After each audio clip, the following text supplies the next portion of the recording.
Hey everybody, how you doing? Well, that's good.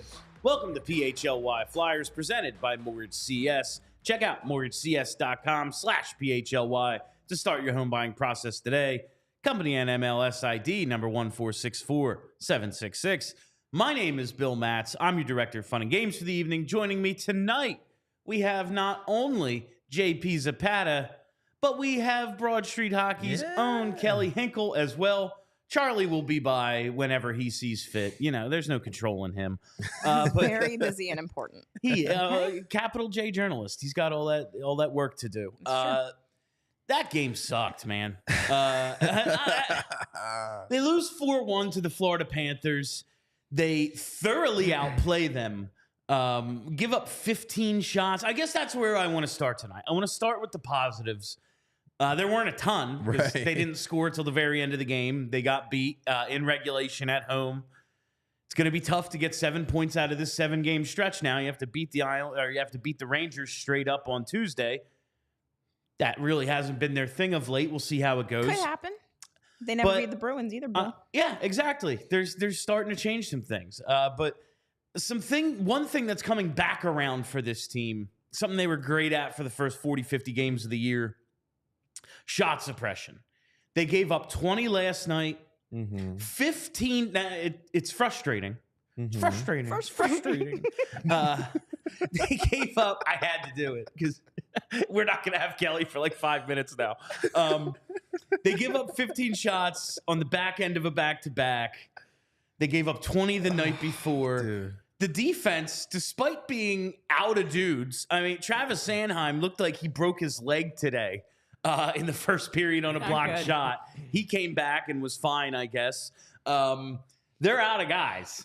And they're holding it down right now. I mean, they've given up 35 shots over the last 2 games combined to some very good teams. The Florida Panthers lead the league in shots per game. JJ said it during the broadcast, so I believe it to be true. He never lies. I could have looked up the stat, but I believe what JJ says. 100%. This is a good sign. Despite how bad Felix Sandstrom was, despite the power play, yes, they get the one at the end, but you probably could have made this more of a game if one of your first 4 power plays don't result in 3 shots on goal. Despite the power plays failings, Felix Sandstrom, I'm going to take the positive away from this game that they can play this playoff-style hockey pretty effectively. Tight checking, keep the team to the outside, block the shots, try to keep your goalie clean. They did their best tonight. It didn't work. But I can't be that upset with the overall effort despite a couple of things costing them this game. This game is literally an embodiment of way she goes. It's the way she goes, Bill. That's why that's why I put the tweet out. It was just one of those games, from the jump. It just wasn't going to be the Flyers' night. I mean, Sandstrom stinks. Sorry. Yeah, no, go ahead. Stoley wasn't really going to let anything by him. The Flyers were breaking sticks and whiffing on wide open nets. It was just one of those days. Yeah, no. When you don't want to wake up. Yeah, seriously. This was such this a what weird happens when game. they lose. We just break down into references. It's a whole bunch of references here tonight. No, but Sorry, it's listen. I'd be lying to tell you if I knew what to expect here tonight because of what we saw yesterday against Boston. Such a great performance, and you're going back out there against a really good Florida Panthers team. But you just said it. If you read this stat line, you'd be like, how did we lose like this? How did we lose 4-1? The Florida Panthers had 15 shots on goal. We had 33. We had 5 power play opportunities. We all know how that goes typically. But this score line is absolutely wild to see. And yeah, I mean, we were talking about it while we're watching, but do we have to see Felix Sandstrom for the rest of the regular season? We don't. Honestly, we can get right into Felix Sandstrom now. We got a super chat. Oh, we have a super chat. Friend of the pod, Gritzy Ross. What's it say? Oh, from Gritty Ross. Gritzy Ross. Friend of the pod. Sandstrom shouldn't see one moment of ice time in the playoffs if the Flyers want to get out of the first round. Oh God, no. No, never. I was honestly thinking, because we're going to talk about the schedule upcoming in a second, and Sandstrom and the playing time he absolutely should not get. Is there just for the rest of the regular season, a college free agent or something? Because you have to be on the roster by the trade deadline to play in the playoffs. Yeah. So he couldn't help you there. But is there maybe a college free agent or someone playing men's league like Michael Layton that could come in and be the backup? Who's the ECHL goaltender backing up Cal Peterson right now? What's he up to? I know when he had limited ice time, like when Felix Sandstrom was up with the team but not playing those first couple months of the season, and it was Peterson down there. The other dude had way better numbers. In Bring me the other only dude. a handful of games. I should look up his name and not just call him the other dude. I refer to him only as the other dude. It's like, I can like picture, I don't remember. But yeah, maybe. Bring him up. What's the worst that could happen? He's horrible. Okay, so he's as good as Felix Sandstrom. Yeah, can't be worse. No, if in the playoffs, barring a catastrophic injury, and I mean like an amputation. Yeah.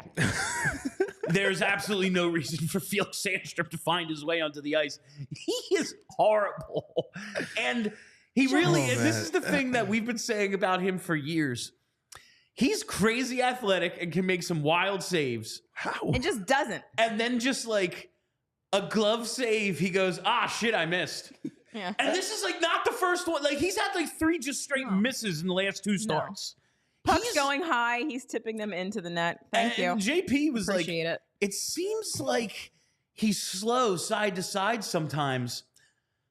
I think he's fast. He just has no idea what's going on. He's fast physically? Yeah. I'm not sure what's happening up Like here. he has no clue where the puck is a lot. It seems. He might just get lost in his thoughts. Who among us? That last Raggy goal, oh my God, I wanted to throw my phone at the TV screen so bad. That was the exact sort of, and it wasn't the comeback yet at that point that like the Boston game was. No. But that's the exact sort of back-breaking, like Flyers are applying pressure. Maybe we can make something out of this. Nope. Not allowed. And now you look at what this schedule was through this, this really tough 7-game gauntlet. And you look at the 2 games he started. You have the 6-5 Boston game. Yeah. And now this one. Now you need to score more than 1 goal. You were never going to win 1-0 tonight, and regardless of who was in net. But this dude now cost you at least 2 points total. Oh, easily. Like a couple of games you might have been able to get to overtime. 1.5 points, maybe if we want to average it out. He's so bad. But you look at what's left now. Tuesday, Thursday, Saturday, Monday. The only back-to-back is Friday, 5th and 6th, Buffalo, Columbus. They have 3 days before it and 2 after it. There is 0 reason Sam Ersson doesn't start every game for the rest of the season, barring injury. And I know it's a lot because we talked about his workload leading up to his little dip he had. He had a little dip. You have to play to win. And putting Felix Sandstrom in at this point Can't do it. is throwing the game. You will not win a game he starts.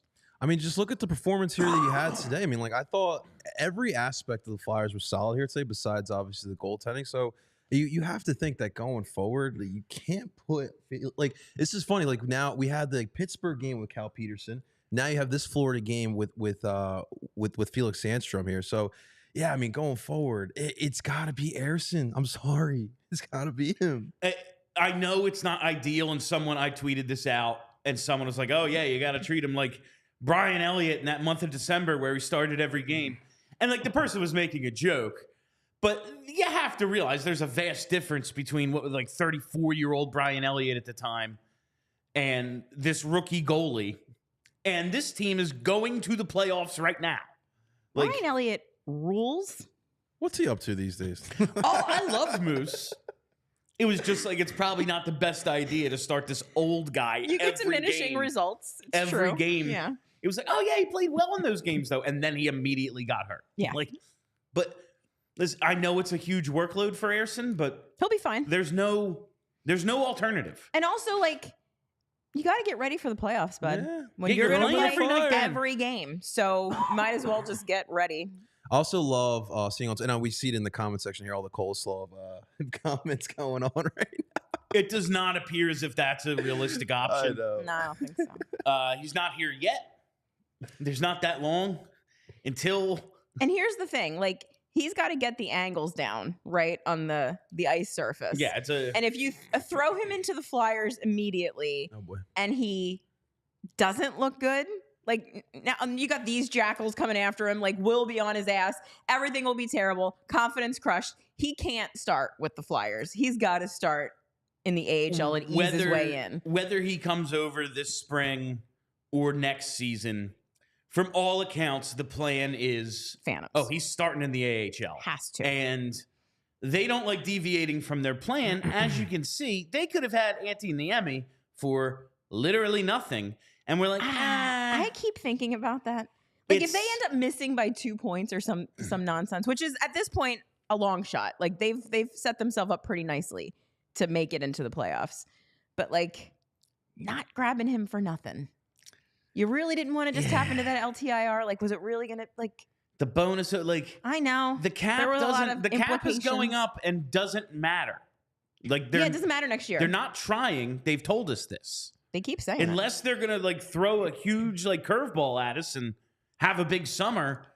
I was kind of okay with it at the time, so I don't want to like hindsight the hell out of this. Yeah. But they need to be smarter than me. Like I'm some guy yelling in a microphone. They're running the team. Right. Sandstrom stinks. He's bad. Like he's been here a long Smells time. bad. Real bad. You can't go forward with this. I don't know what the alternative is. Like Cal Peterson's no good either. Nah. But so Cam York, he looked pretty good in those type of blocks that he had. And we were saying he blocked so many shots. You put the big pads on him. What's he going to be? Worse? Like it would be pretty difficult. It's a rough situation with the backup goaltender right now. I mean, Ersson he was supposed to be the backup. You're on your third or fourth string goalie at this point. Most teams don't have that, but it kind of just sucks at this point in the season to be where they are. And like, obviously, you can hang this loss on Sandstrom. Like, I don't think that's a controversial opinion. No one's going to argue with us. But the Flyers had a lot of opportunities to score goals. There was at least 2 times Paling and Konechny were staring at wide open nets. Oh my God. And just whiffed on it. Like your power play can't be this inept all the time. Like, but we're moving the puck, hell. I know. Visually, it's better. I mean, obviously, I feel like in hockey, when we talked about these back-breaking goals that Sandstrom lets in that really just swing momentum, that's the biggest problem with him, I feel, is that it seems like these weak goals always come like right after the Flyers are getting some good pressure, and then it's just like, wah, and then, it's over. But they could just finish those opportunities and it never gets to go back. Exactly. Like the goal scorers could have done some goal scoring today. And Stolarz was obviously on his shit. Like he had an outstanding game to be sure, but there were opportunities for the Flyers to score goals. They just didn't do it. No, and that's why like I get back to, Stoli was great. So you need to take advantage of your opportunities. Power plays are opportunities. 3 shots on goal the first 4 power plays. Not good. That's not enough. And it gets to something that was kind of an issue for them today. Misses. Yeah, man. 33 shots on goal. That's nice. Well done. 19 misses and 26 others blocked. Ugh. Now, part of this says, like, when you look at the Florida side of this, 15 shots on goal, 9 attempts blocked, 7 misses. All right, well, they did dominate. Like, the Flyers had the puck most of this game. Yeah. They didn't allow much. But you can't miss 19 times. Like, that's too goddamn many. That's too many times. Like, there's just too many little things that went wrong. There was just sloppiness. They came in tired from last night, whatever it is, even though Florida's game started at 8 o'clock yesterday. The Flyers were actually the more well-rested team on this back end of a back-to-back, starting at 3 yesterday. They're just a couple little things that went wrong for this team that cost them a very winnable game against a great team. Yeah, I mean, like, even, like, look at the one goal that they had. It was a 6-on-4 opportunity there. And look, granted, the Florida Panthers defense is really solid. It is hard to score on them. But when you have 33 shots on goal and you had 5 power play opportunities, you would expect a little bit more goals. But this has been the Achilles heel. If they, like, when they get in this dud here, it is so hard for them to get out of it. And it's happened from game to game here. 33 shots is great. Say they cut that missed shot number in half. They get 43. Something tells me they score more than 1. Yeah. this game would have been less annoying if they got completely bodied by the Yes. Panthers. It would I have been less honestly annoying. believe that. Yeah. And it's part of the fun, like the roller coaster of like the games mattering again. That's cool. Like by this time last year, I had stopped doing post games because I didn't care anymore. We were all and checked out. The team didn't care either. So I don't need to spend more time worrying about them than they are. So I'm done. Nope. But it is a lot of fun to care. And like after a loss like this, like, God damn it. But also, God damn it. Exactly. Score more goals. Can't say it better. All right. We need to take a quick break to tell you about one of our partners here, Factor Meal Kits. Listen, we could all probably stand to eat a little better, except for Kelly, who is the picture of health. I ate a Euro bowl in front of you today. I feel like that's good. I don't know. All right, I don't whatever. even know what's in that. We could all probably stand to eat a little better. But after a long day of work, life, commutes, dealing with the world, who wants to cook? And then all that cleaning up. And you can only even start that process if you had the foresight to go to the grocery store first. I know I didn't think of that. So what do? I know I hit the delivery apps and get something way too expensive and probably not all that great for me. Mm-mm. But all that is changing with Factor. Eating better is easy with Factor's delicious, ready-to-eat meals. Every fresh, never frozen meal is chef-crafted, dietitian-approved, and ready to go in just 2 minutes. You'll have over 35 different options to choose from every week, including Calorie Smart, Protein Plus, and Keto. I'm dying today. You have 2-minute meals where you can fuel up fast with Factor's restaurant-quality meals that are ready to heat and eat wherever you are, which come in handy if 3 to 4 nights a week, maybe you're watching hockey games in the PHLY studios, for instance. No prep, no mess meals. Factor meals are ready to heat and eat, so there's no prepping, cooking, or cleanup needed. You can sign up and save. They've done the math for you. Factor is less expensive than takeout, and every meal is dietitian approved to be nutritious and delicious. Head to factormeals.com/flyers50 and use code FLYERS50. It's FLYERS50 to get 50% off. That's code FLYERS50 at factormeals.com/flyers50 to get 50% off. Oh, See, like, allergy season. yeah, I'm starting doing way a show. too I'm early. sorry. You're doing great. I don't like this. I got to tell you, one of the other positives I did want to point to, and you look at the box score, Sean Couturier, no points, -2, 1 shot on goal, 1 hit, 10:30 ice time. Did not fare well in the face-off department either. I thought this was his best game in a while. I thought I'm actually, when you were just reading those, I was like, wait, really? Because I thought, to my eye, he was looked pretty active. good. No, Yeah. of course, the backhand that hits the crossbar, not a shot, so That that doesn't stink. go in the Yeah. stat. But I just thought he was noticeable. Yes. He was active. You heard his name a lot. That's Mm-hmm. that's always my first. I heard JJ say Sean Couturier several times today. You were noticeable, and that's a really good sign as well for this team. Yeah, I mean, like, obviously, we all want him to score those goals because we all know what that would do to this team. But we talked about it with the benching. Like, he's doing the little things, but obviously, we're just going to need that offensive production. But we're just going to have to wait for that, Bill. And we won't have to wait any longer to hear from Philadelphia's number one hockey beat reporter. It is Charlie O'Connor. Charlie, how are you tonight? What'd you think of tonight's game? Doing great. Just got back from a vintage 41-second John Tortorella press conference where he answered 2 questions, and the third question was about Felix Sandstrom's play, and John Tortorella hit the podium twice and then left. So What a legend. you Just can like guess that. how he At work tomorrow, how I'm he absolutely likely going to felt. fuck off from half of my job. Don't So feel like you it. can guess how he likely felt about Felix Sandstrom's play, even if he didn't say a word. His actions said it all. So, look, the Flyers, I thought, in terms of the skaters, played a really good game. They dominated this game. They outshoot Florida. Let me pull up the stats right here. 33-15. That's 2 consecutive games where they've held the opposing team to 20 or fewer shots on goal. All the advanced metrics, they win the shot attempts battle 78-31. They win the expected goals battle per national stat trick about 4 to 2.5. So, by all the numbers, the Flyers played a really good game. Basically, all the players who talked to you after the game said, look, it's a bummer we lost this game, but we play like that the rest of the way, we're going to win a lot of games. And that's absolutely true. The story of this game is that Anthony Stolarz played very well and Felix Sandstrom played like crap. And it's just a reminder that you can do so many things right in this weird-ass sport. You can do all the little things. You can back check. You can forecheck. You can force turnovers. You can create chances. It doesn't matter if the goalies don't perform or if the goalie on the other side performs extremely well.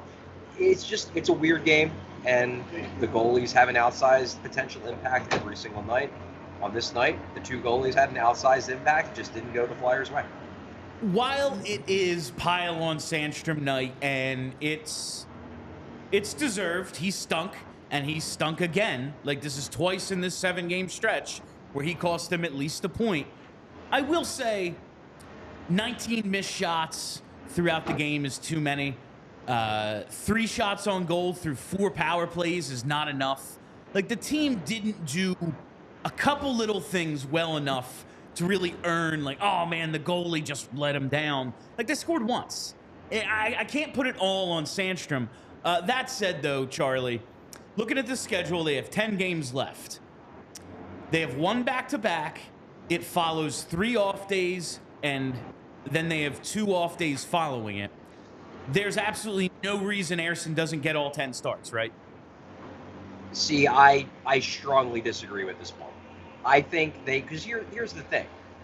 You don't want Ersson to be dead for the playoffs. If your hope is like, okay, we're going to make the playoffs and then maybe try to make some noise, do you really want your goalie to be completely out of gas for game 1?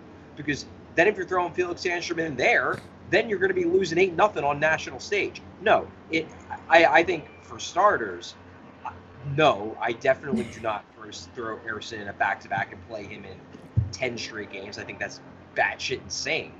But also, 10 games, like he's going to war. I was going to say, like, maybe we get him rolling, tonight. Charlie. You get him rolling into the playoffs. But also, I mean, I would, if the way this shakes out, if the Capitals fall apart, which I think is very much a possibility, given the fact that I don't think that team is very good. Yeah, they need to cut it out. But, like, I don't think they're very good. So I think they are going to start losing at some point.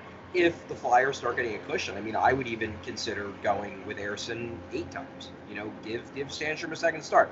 I'm not saying that I'm expecting Sandstrom to play well. I'm not. I just am more concerned about not running Sam Ersson into the ground versus, like, having one of these games every week and a half where we go on the show and complain about Felix Sandstrom. I'm more worried about Ersson and not burning him out versus, like, being angry every 11th day because Sandstrom shits the bed. Yeah, I'm just not that confident that all of a sudden the Caps are going to be bad again. Like, I don't know. They're winning a bunch of games. Ovechkin's scoring a bunch of goals. There's just as good of a chance they catch the Flyers as there is, like, Felix Sandstrom doesn't lose them both starts. Bill's going back to the everything is 50-50, right? It either happens or it doesn't. 50-50. Why would the Caps all of a sudden stop winning? Like, they don't. It's just as likely the Flyers stop winning. They're both bad teams. Could like, do. you know. All right, settle down. They're The not Flyers aren't good. bad. They're just look at the Settle point down. differential between 1 and 2 in the Metro and the whole rest of the goddamn division. They're not good. Anyway, I would not go and say Sam Ersson is getting every single start the rest of the way. I think that is a foolish decision that very likely could result in him running out of gas by the end of the season, and I think almost certainly will result in him running out of gas for the playoffs. And then, you know what'll happen if that happens? Then Sam Ersson runs out of gas in the playoffs. He gives up 5 goals in 3 straight playoff games, and then we spend the whole summer with a bunch of people screaming that, well, he chokes when the games matter. So, no, I'd rather avoid that possibly. yeah, I'd rather just watch the better players play than worry about narratives, Charlie. But I do have another positive I took away from this one. And honestly, it's a surprise when you look at his box score line. I thought this was one of Sean Couturier's best games in months. You look good. He was very noticeable today. What'd you think of the captain? Well, he almost scored. I mean, that would have been a really, really fun goal. He has that backhand that goes off the crossbar. No, I thought Couturier played well. His underlying metrics are great. He was on the ice for 18 shot attempts by the Flyers at 5-on-5 and only 4 shot attempts by the Florida Panthers. Expected goal for percentage at 88%. So the numbers back it up. I think he's playing well. I don't think he's playing amazing, because if he was playing amazing, he'd be scoring, which he isn't. But I do think that, look, I'm of the opinion that even before the scratch, I think he was starting to maybe turn the corner. And I believe that's one of the reasons why Couturier was so frustrated with the scratching. Because he's like, look, I'm not saying I'm playing great, but I am feeling like I'm playing better than I was 2 weeks ago.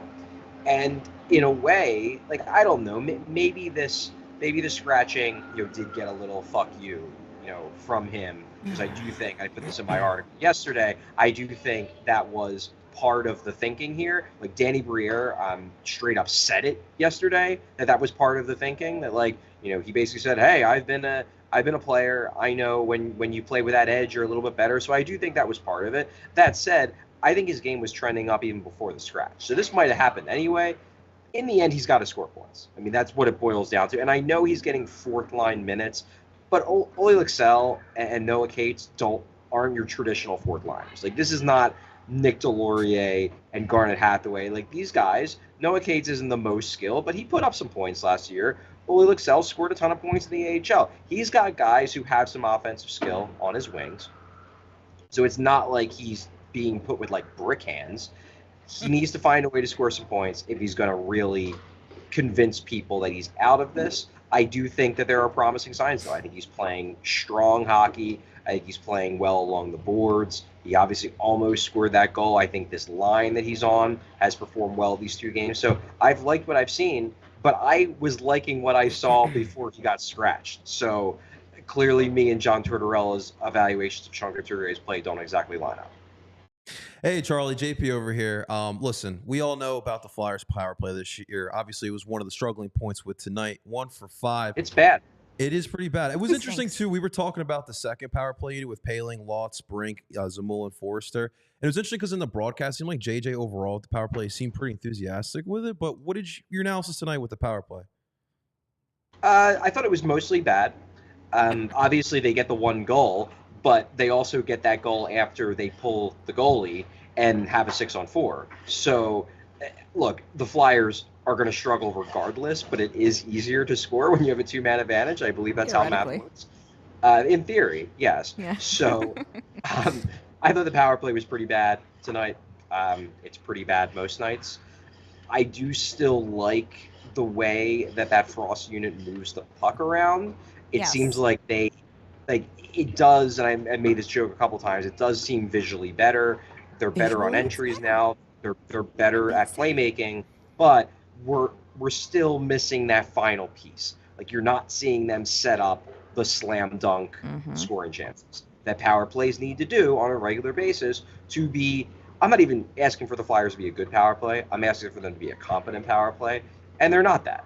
They're bad. They're real bad. Real bad. And this was a game where if the power play would have just been passable in the first 2/3 of the game, maybe the Flyers don't fall behind by the score that they do.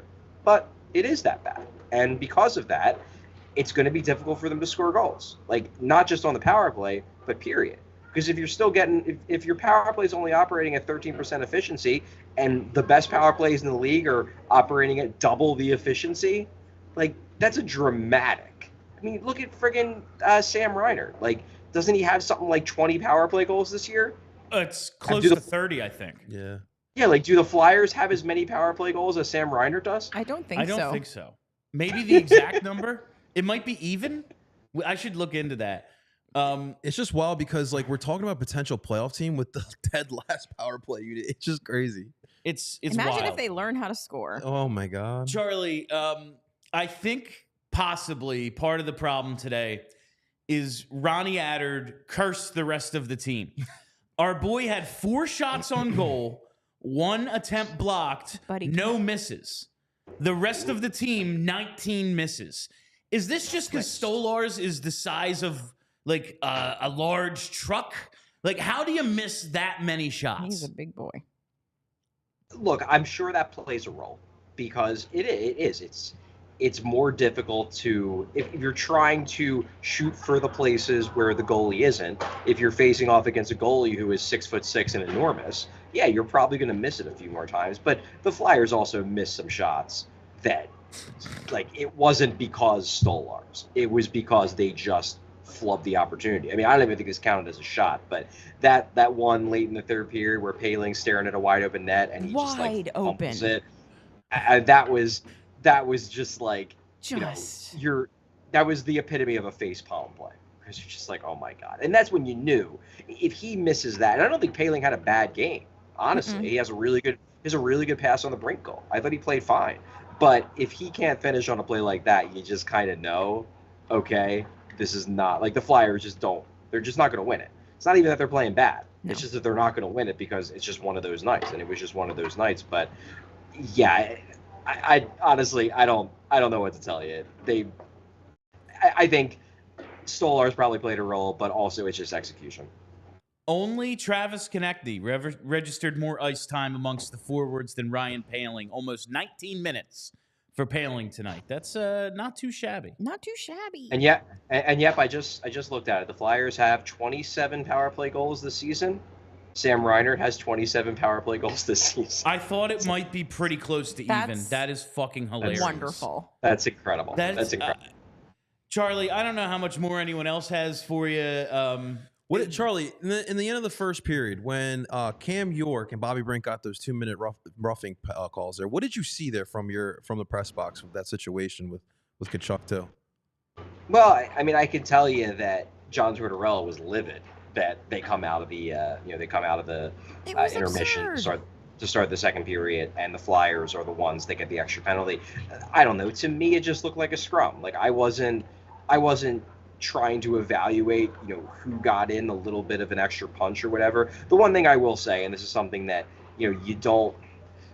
it's impossible to know because this is just the kind of stuff that happens on the ice. But sometimes when a team gets the extra penalty, it's because one of the guys had been warned earlier on in the game. Like maybe Cam York was in a scrum 10 minutes earlier, and the official kind of like said like, you better not do that again. And sometimes it's like a little bit of retribution or punishment for something that they set up earlier in the game. That said, it is the end of the first period. There's not a lot that really could have happened in the first 20 minutes, but that is always a potential explanation because the officials, while we just see the penalties, they are also trying to manage a game. That is one of their jobs. And sometimes your penalties that we see as weird from above and on television or whatever actually make some sense if you understand the dynamics of what was going on in that particular game with that particular player and whatnot. Look, I didn't see anything in that scrum that led me to believe that the Flyers deserved an extra penalty. It was just a bunch of guys pushing and shoving each other. Like, I think you could have very easily decided that Florida deserved the extra penalty. My general viewpoint is in those situations, just even it up and then let's go out and drop a puck and play hockey. But I can't fully rule out the possibility that there was something more going on there, or something was said, or something happened in the midst of a scrum that I couldn't see. I don't know. Scrums are weird. The refs, and I'm far from an official defender, like a defender of the officials, but also it is difficult to deal with it when like 10 guys are just jumping all over each other trying to kill each other. No, it's definitely important for the officials to manage the opponents of the team that has Matt Tkachuk and Nick Cousins. I think they played it right there to make sure the Flyers didn't get out of hand.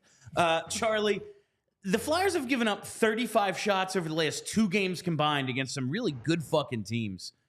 Yeah. How is this defense doing it? It's held together with they're out of bubble gum. There's no duct tape to be found. It's just like a paper clip and whatever is left of Sanheim's name. MacGyver that shit. Yeah, and I mean seriously, like Sanheim and York, the fact that they're doing what they're doing, given how banged up I suspect both of them are, is pretty wild, and I give them a lot of credit. Really, what I think is going on here, though, and I'm not taking anything away from the other 2 defense pairings. They're hanging in. They're hanging in. Yeah. They're doing what they can do with their their limitations in terms of experience or talent or both. But I do think a lot of this is team defense. This isn't just that like they have discovered these bottom two pairings are actually awesome. I think it's more that the forwards are doing a lot better at checking back, at Brian Paling said it after the game, staying above the puck. It just seems like, and this was, in my opinion, probably the biggest positive, if you want to say it, the biggest positive that came out of the Couturier scratching is it did seem to jolt the team as a whole into taking defense more seriously, because all week the defense has been better, and these past two games it's been legitimately really, really good. And that's, in my mind, not like, it's easy to just say, oh well, it's the defensemen, because they're the guys who play defense. Everybody in hockey plays defense, and the forwards are doing a really good job of working in a cohesive 5-man unit and taking some of the heat off the defensemen, because hey, it's much easier to have a tight gap in the neutral zone if you're a defenseman, if the forwards are back checking like crazy, putting pressure, behind them, because then it's easier for you to step up and try to break up an entry, because you got support coming back, furiously back checking the other way. It's the same thing in the defensive zone. If teams got to go through layers in order to get shots through and whatnot. I think that the forwards and defensemen last week, and by against last week I mean like 2 weeks ago, because it's a Sunday, but you know what I mean, when they were giving up 6 goals a game in 3 of 4 games, I just felt like the skaters looked disconnected. The gaps were wide, guys would blast in the zone, and then they were turned into to odd man plays down low, things like that. You're not seeing that anymore. Everything Boston and Florida got in these 2 games, they had to earn, unless Felix Sandstrom just gifted them away. Yep. Yeah. All right, without any further ado, it is time for Charlie O'Connor's 3 stars of the game. We'll lead it off with star number 3. Ooh, interesting. I'm trying to think if I could give this to a Flyer, because I mean the first 2 stars I think are fairly obvious. You know what? I'll give it to Paling. I know he flubbed that play, but I thought he had a good game. He had a good game. He has a really good pass to set up Brink. He's getting a lot more minutes than I expect. That I ever expected he was going to get to start this year. Obviously, he was 3rd on the forward core, nice time, only behind Duffy and Frost tonight. And he's doing well. His line, it looks good. In terms of advanced metrics in this game, the Flyers had a extremely ridiculous 97.37 expected goals for percentage with Ryan Paling on the ice at 5-on-5. Easily the best on the team. Easily the best on both teams. He's an impressive player. Has he got his flaws? Sure. He's never going to put up a ton of points. That play at the end of the 3rd period serves as a reminder that, no, he's not the greatest puck handler. He's not the most skilled guy. But he can skate real well, and he actually does have some playmaking, as you saw on the Brink goal. I'm kind of just giving him this because I didn't want to give it to all Florida Panthers in the game that I think the Flyers dramatically outplayed the Panthers. But I think Paling had a good game, so I'll give him star number 3. No, it's for years we have begged the Flyers, if you're going to have these bottom of the roster depth guys, can they please just be fast? Yes. What if they're just fast? Yeah. And Ryan Paling, if nothing else, has that, and he's got some decent elements to his game. I like that. How about star number 2? Yeah, star number 2, I'll go with Sam Reinert. I mean, he was good. Obviously, he gets the first goal of the game, which they made a big deal about it on the broadcast about how good of a team Florida is with the lead. Now, I think the Flyers pushed really hard on Florida, but they're a team with good goaltending. Bobrovsky's had kind of a renaissance year. Stolarz has been really good as a backup, so that helps. You get a lead, you can lean on your goaltending a little bit. Now, in this game, the guy who's the first star will warrant being the first star, but if you're going to get that lead, somebody's got to give it to you. Sam Reinert gives it to him, and then Sam Reinert also finally puts the game on ice, gets his 50th goal. He's having a hell of a year. He's making himself a lot of money because, man, he is going to make bank this summer when he hits free agency. Always been a good player. I don't think he's quite this good of a player, but hey, sometimes you have a career year at the exact right time, and that's what he's having. He's my second star. Talk about a final piece for the power play. I don't know. Hey, Anyway, Danny, he's not Charlie that old. O'Connor's first star. First star of the game, obviously, is one Stoney the goalie. Should have kept. Should have kept. It was funny, actually. Scott Lawton, who apparently is still buddies with Stolarz, like, praised him a bunch and just, like, called him Stoli. It was like, he's a really good goalie. What can you say? So it seems like there's still there's still a lot of mutual respect there, because obviously they were teammates when Stolarz was in Philly. Stolarz had a really good game. I do think the Flyers helped him a little bit. They certainly missed a bunch of shots. There were a few opportunities they had where there were corners to be picked, and they shot the puck right into Stolarz rather than shooting for the open spots. So I'm not saying that Stolarz was unreal Dominik Hasek level good, but he was really good. And the Flyers certainly had multiple opportunities where they could have taken momentum in this game. They could have tied the game, when the score was still 1-0. Stolarz came up, I thought, really, really big in the second period.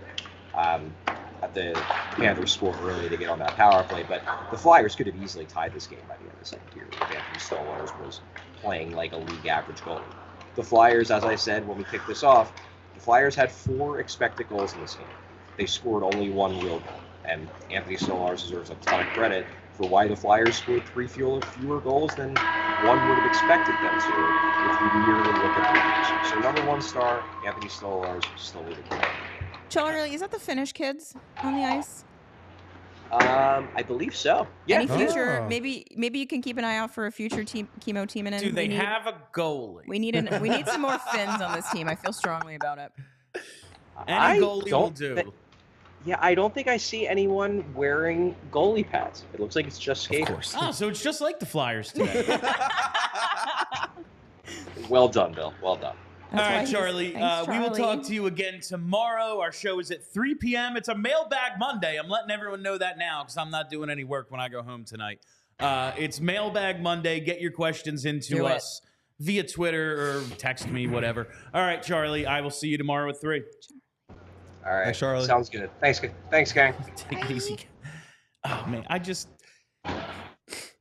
I know where Charlie's coming from with the wouldn't start him 10 in a row thing.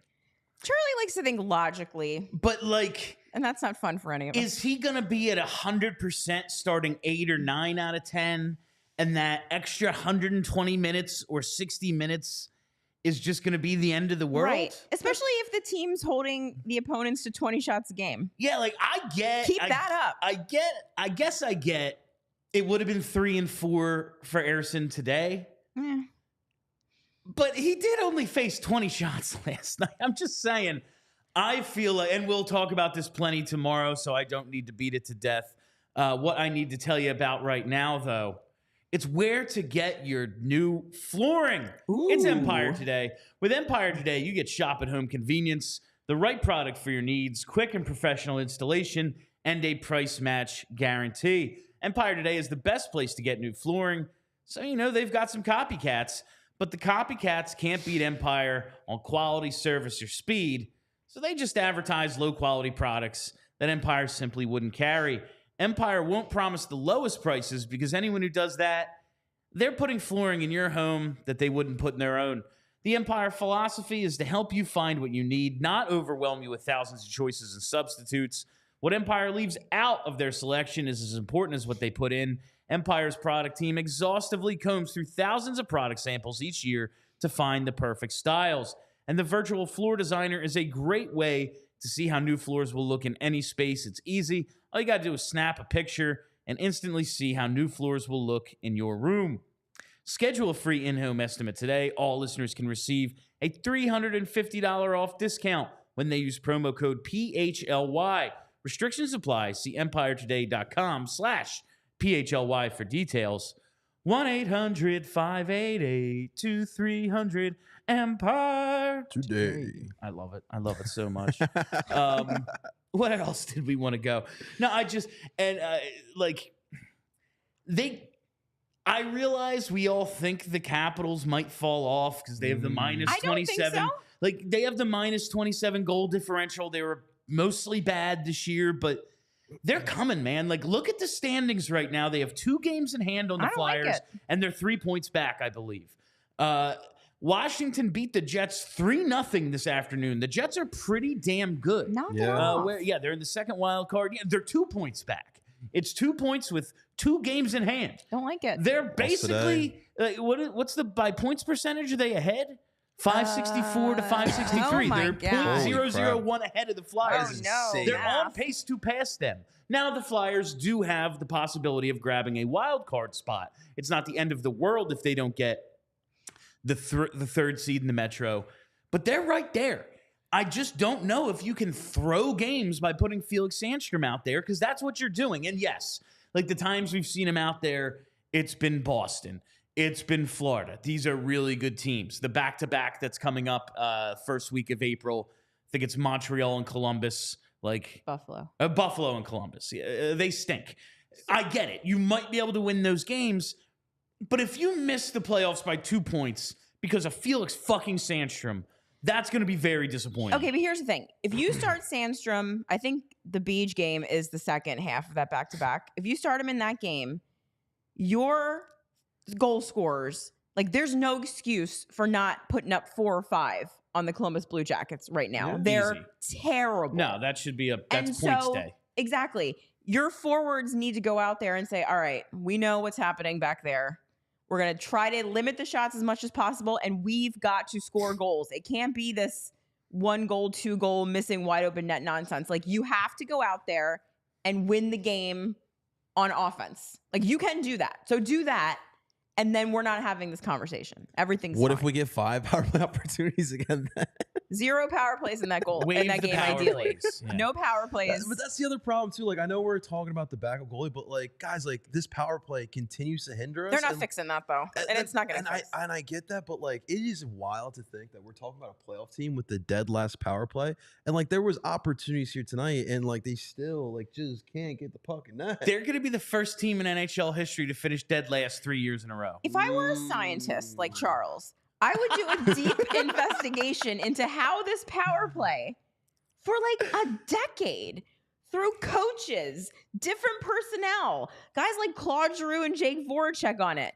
How has it been bad for all of this It's got to time? be cursed. you That's the only had- answer. You had Drew. A witch. At one point, you had Jake, Ghost, Mhm. and Wayne Simmons, and then whoever in the bumper, and that thing worked. And ever since then, like was it. all 4 of those 5 guys in their prime, you've had no power play. None. Like it was that, and then it was, we got nothing. And it's been that way for like 5-6 years. It's truly, remarkable. it's remarkable. The what we don't want to see out of this upcoming schedule, out of this offense, especially, we don't want to see them putting bagels up on the board. No bagels. No bagels. No bagel, no bagel, no bagel. Now, you on the other hand, I bet you want some bagels. Did we get high before the show? Like, is there a gas leak? If you do, I bet Bagels and Company is a great place to go.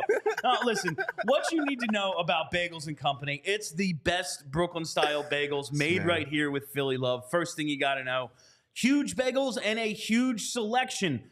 Big old Brooklyn-style bagels, usually 15 to 20 different varieties to choose from daily. I can't look at you, Kelly. And when you have that many types of bagels, you need a ton of cream cheeses. Who doesn't love cream cheese? Cow fudge, as I've heard it called before. 30 different flavors of cream cheese available. Scrubs joke. Oh, man. And the most important thing about Bagels and Company, they're an affordable brand. You get a lot of food for cheap, and that comes to the coffee as well. It is some damn good coffee. And it's not $7, and that's a win. My local coffee place, I pull up to the drive-thru, they tell me the total, and every time I'm like the old man, Jesus. Like, I know this. I was here yesterday. That is not the case at Bagels and Company. They're not No, ripping you ma'am. off. You get a ton of food for cheap, and don't sleep on that coffee.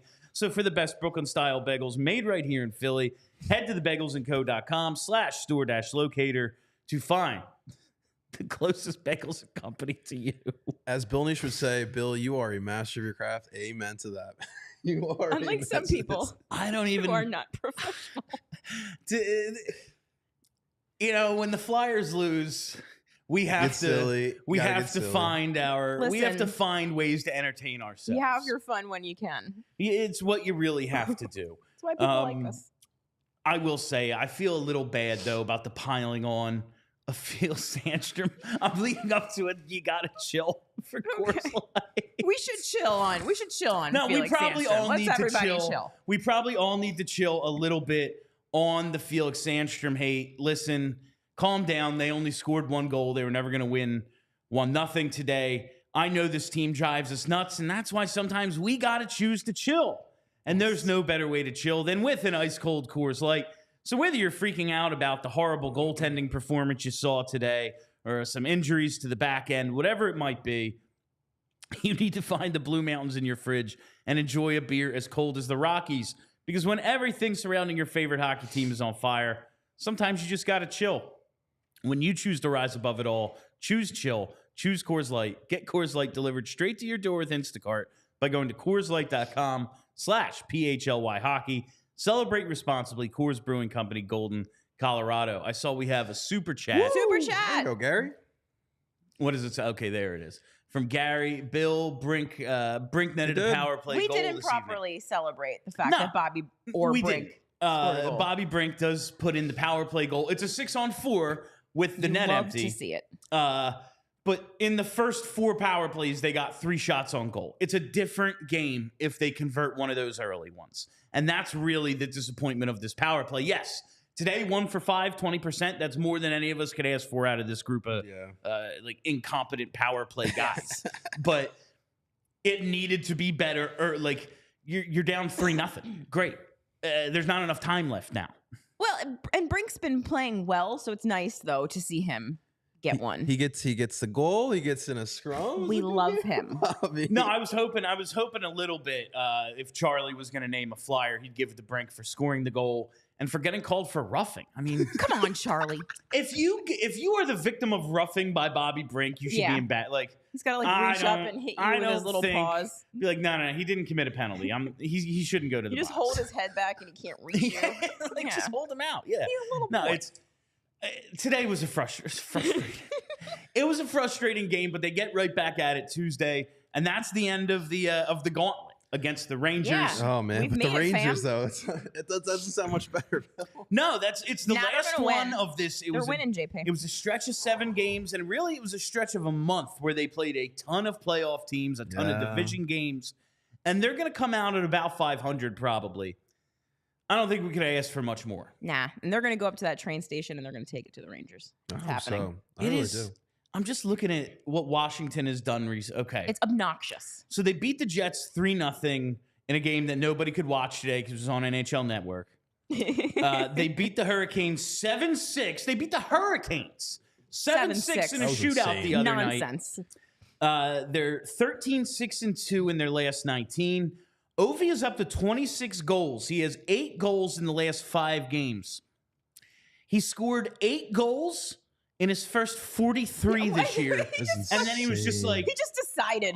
it's time to score. Yeah. Like, it's All time right, to playoffs. score. Wait a minute. We're more than halfway through. I Yeah. better get on He's this. got 18 in his last 25, and that's the reason I don't think they're going to fall off. Nah. Because So frustrating, man. they've got to this point, and now Ovechkin's hot. Yep. He's the greatest goal scorer of all time. Yep. You have to add an extra goal on to every one of their games now because he's going to get one. He's got 18 in the last 25. That's an awesome pace. So I'm not as optimistic as Charlie is about the Caps falling off, and that's what makes the last 10 games really, really matter. You know what, Like, though? you can't surrender the points. Have you looked at their schedule going forward? It's going to be Fun. really fun. Yeah. It's going to be like 2010 down to the 82nd game. It's going to Oh be my fun. God. I have missed feeling this way. You know they I'm play the Caps excited. the last day, right? Oh, God damn it. Well, what are let's you guys go, What baby. if it's just like 2010? When Let's you're go. in shootout, baby. Let's go. Oh, man. Straight to the final. That would be a lot of fun. I hope you two, in that back-to-back, I hope you two have a lot of fun April 5th and Yeah. 6th. Bill will be at WrestleMania. And I know those are going to be the games that get them in or out, and I'm not going to be here. We'll hold it down for you, buddy. But yeah, I have all the confidence in the world that someone can get through these shows. I barely Well, did if they don't today. make the playoffs, at least you get to throw your beer at the building. Or Yeah, something. well, that's absolutely. No, I think we need to wrap this up. yeah. Before we get out of here, oh Before no, I I did lose it Coors again. Light. Awesome. Yeah. All right, that is all the time we have for you on PHLY Flyers today. Thank you all for listening. Thank you for hanging out. We'll be back at 3 o'clock tomorrow with a Mailbag Monday at PHLY_Flyers on Twitter. Send us your questions. I will read them and have Charlie answer them because that's how we do it. I love not coming up with content. They're all for Charlie anyway. My name is Bill Matz. For JP, for Kelly, for Charlie. Have a great Sunday night, Philly. See you guys. We all silly like the mayor.